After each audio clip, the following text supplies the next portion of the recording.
Hi welcome to my channel. இன்றைக்கி இந்த வீடியோவில் சுடிதார் கட்டிங் அன்ஸ்டிச்சிங் தான் பார்க்க போகிறோம். இருக்கிறதுலே வந்து சுடிதார் வந்து ரொம்ப சிம்பிளாக ஈஸியாக வந்து கட் பண்ணிடலாம். ஸ்டிச்சிங்கும் வந்து நம்ம பண்ணிடலாம். பேட்ச் ஒர்க் அந்த மாதிரி கேட்டாங்கன்னா மட்டும் கொஞ்சம் நம்மளுக்கு டைம் எடுக்கும்.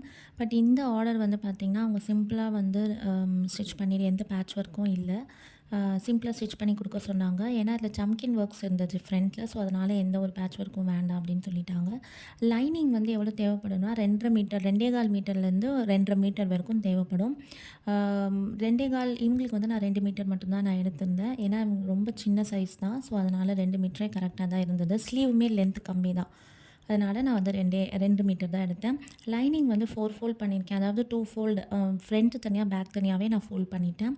எந்த அளவுக்கு மடிக்கணும் அப்படின்னு பார்த்தீங்கன்னா, நான் ஃபஸ்ட்லேயே காமிச்சிருப்பேன். சுடிதாரோட ஸ்லிட் அளவு எவ்வளோ இருக்கோ அந்த அளவுக்கு நம்ம லைனிங் வந்து அதை விட கொஞ்சம் ஒரு 1-2 இன்ச் வந்து கொஞ்சம் அதிகமாக நம்ம வந்து விட்த் வந்து நம்ம எடுத்துக்கலாம்.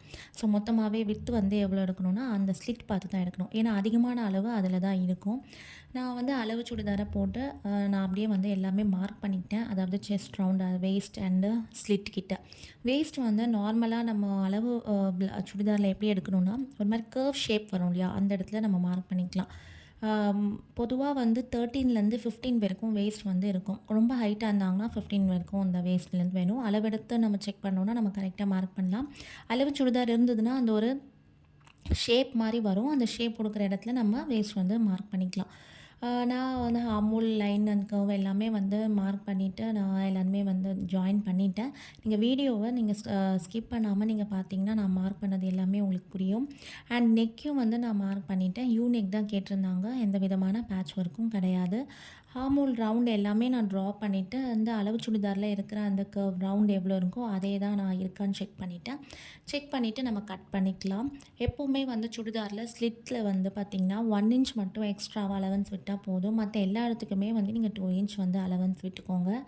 இது எல்லாமே வந்து நாச்சஸ் வந்து கொடுத்துட்டோம்னா நமக்கு ஸ்டிச் பண்ணும்போது ரொம்ப ஈஸியாக இருக்கும்.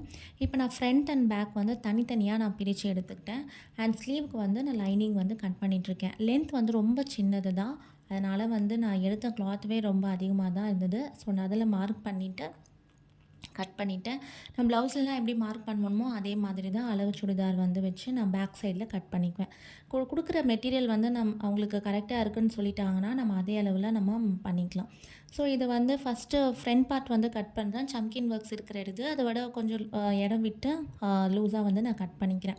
எப்போவுமே மெயின் கிளாத் வந்து கொஞ்சம் அதிகமாகவே நம்ம கட் பண்ணிக்கிறது வந்து பெட்டர். லைனிங்கை விட கொஞ்சம் மேலே கொஞ்சம் லூஸாக நம்ம வந்து அதிகமான கிளாத் வந்து கொஞ்சம் எடுத்துக்கணும். பேக் பார்ட் வந்து பார்த்திங்கன்னா சம்கின் ஒர்க்ஸ்லாம் எதுவுமே இல்லை. ரொம்ப ப்ளெயினாக தான் இருந்தது. ஃபேப்ரிக் வந்து ரொம்ப மெலிசாக இருந்தது. ஸ்டிச் பண்ண ரொம்ப கஷ்டப்பட்டேன். அதாவது பூனம் சாரியை விட ரொம்ப மெலிசாக இருந்தது. டிரான்ஸ்பரண்ட்டாகவும் இருந்தது. இப்போ ஸ்டிச்சிங் வந்து பார்த்திங்கன்னா நான் ஃப்ரண்ட் பார்ட் பண்ணுறேன். ஜஸ்ட்டு மெயின் பார்ட் மேலே நல்ல பக்கம் மேலே லைனிங் வச்சு அடித்து திருப்பி தான் எடுக்க போகிறேன். அவங்க வந்து க்ராஸ் பீஸ்லாம் வேண்டாம் அப்படின்னு சொல்லிட்டாங்க. ஸோ நார்மலாகவே இந்த மாதிரி அடித்து எடுத்துக்கலாம். ஆனால் இந்த மாதிரி பண்ணும்போது ஸ்டிச்சிங் வந்து 2 ஸ்டிச் நம்ம போடுறது வந்து நல்லது. எப்போவுமே ஸ்டிச் பண்ணும்போது பின் பண்ணிக்கோங்க. பிகினர்ஸாக இருந்திங்கன்னா நான் எப்போ ப்ளவுஸ் அண்ட் இந்த மாதிரி சுடிதார் வந்து மெட்டீரியல் ஃபேப்ரிக் வந்து ரொம்ப மெலிசாக இருந்தாலும் நான் வந்து பின் பண்ணிட்டு தான் நான் வந்து ஸ்டிச் பண்ணுவேன். ஸோ வந்து எந்த இடத்துலையுமே வந்து நெக் பண்ணும்போது ப்ராடாக போயிடுச்சுன்னா அது நல்லா இருக்காது. ஸோ அதனால் நான் பின் பண்ணிவிட்டு கட் பண்ணி எடுங்க. பிகினர்ஸாக இருந்திங்கன்னா நீங்கள் இதை ஃபாலோ பண்ணுங்கள். ஸோ அதில் பின் பண்ணிவிட்டு நாச்சஸ் கொடுத்து ஒரு ஸ்டிச் வந்து நான் போட்டுட்டு அதுக்கப்புறமா திருப்பி வந்து டாப் ஸ்டிச் வந்து நான் போடுவேன். ஸோ அப்போ நெக் வந்து ஃபினிஷிங் பார்க்க ரொம்ப நல்லாயிருக்கும். ஸோ இதே மெத்தட் தான் பேக்குமே ஃபாலோ பண்ணணும். ஸோ நம்ம அடித்து திருப்பிட்டு ஒரு டாப் ஸ்டிச் கொடுத்துட்டு அப்புறம் நம்ம லைனிங்கையும் மெயின் ஃபேப்ரிக்கையும் நம்ம ஒரு ஸ்டிச் போட்டு எடுத்துட்டோம் அப்படின்னா ஃப்ரண்ட் பார்ட் வந்து கம்ப்ளீட் ஆகிடும். நெக் வந்து நார்மலாக ரவுண்ட் நெக் தான் கேட்டிருந்தாங்க. பின்னாடி மட்டும் நாட் வைக்க சொல்லியிருந்தாங்க. ஸோ அதே மாதிரி தான் இப்போ பேக் பார்ட்டையும் நான் வந்து அதே மாதிரி அட்டாச் பண்ணிவிட்டு நெக் பார்ட் கட் பண்ணி எடுத்துகிட்டு இப்போது நான் வந்து நெக் ஃபினிஷ் பண்ணிகிட்ருக்கேன். ஃபினிஷ் பண்ணிவிட்டு அதுக்கப்புறம் நம்ம மெயின் பார்ட்டையும் லைனிங்கையும் வந்து அட்டாச் பண்ணிட்டோம் அப்படின்னா ஃப்ரண்ட் அண்ட் பேக் நம்மளுக்கு வந்து கிடைக்கும். ஸோ நான் அடுத்தடுத்த வீடியோவில் ஷோல்டர் ஜாயினிங்கை வந்து பிசுறு வெளியே தெரியாமல் எப்படி அட்டாச் பண்ணுன்றதை நெக்ஸ்ட் வீடியோஸில் நான் உங்களுக்கு கண்டிப்பாக ஷேர் பண்ணுறேன்.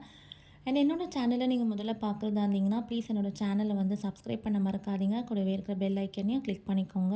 நீங்கள் வந்து போடுற லைக் அண்ட் கமெண்ட் வந்து எனக்கு ரொம்ப மோட்டிவேஷ்னலாக இருக்கும்.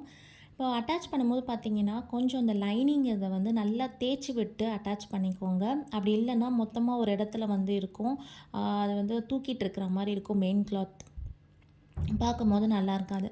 அதனால நம்ம வந்து நல்லா இப்படி தேய்ச்சி விட்டு பின் பண்ணிட்டு ஸ்டிச் பண்ணும்போது ஃபினிஷிங் வந்து நல்லாயிருக்கும்.